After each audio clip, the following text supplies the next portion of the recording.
এই দেখো আমার অন্নপূর্ণা ভান্ডারের দ্বিতীয় কিস্তি 3,000 টাকা ঢুকে গেছে। मतलब वो अलग ही लेवल का बंदा খুব था। খুশিতে আছো না? मगर लाडले 6টা মাস শুধু যেতে দাও, আমাদের বাটি হাতে নিয়ে রাস্তায় ভিক্ষা করতে বেরোতে হবে। কি এসব উল্টাপাল্টা কথা বলছো? উল্টাপাল্টা কথা?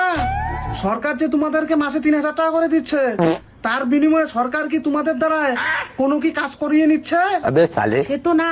আরে বউ, গন্ডগোলটা তো এখানেই, কারণ সংসারটা আমাদেরকে চালাতে হয়।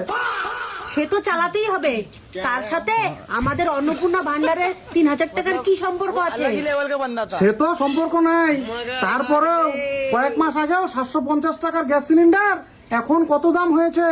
কেন এখন হয়তো 1,000 টাকার বেশি হবে।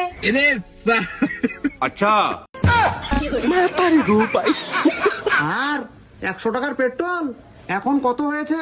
गजब बेइज्जती है। কত আর হবে, খুব বেশি হলে 115 টাকা হয়েছে। যেই খাবারের তেলটা কয়েক মাস আগেও 150 টাকা প্যাকেট ছিল, এখন কত হয়েছে? 200 টাকার কাছাকাছি। যেই চাল আগে 1,000 টাকা প্যাকেট ছিল, এখন সেই চাল কত টাকা প্যাকেট হয়েছে? তবুও তো 1200 টাকা মনে হয় হবে। যেই চিনি 45 টাকা কেজি ছিল, তুমি জানো এখন সেই চিনির দাম কত হয়েছে? সে তো জানি, 65 টাকা।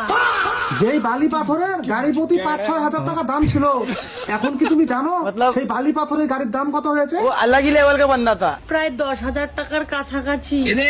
যদি দ্রব্যমূল্য, স্বাস্থ্য, শিক্ষা এইসব বিষয়ে উন্নতি হয়, সেদিন খুশি হয়েও, তাহলে নিজেকে আমি গর্ববোধ মনে করবো।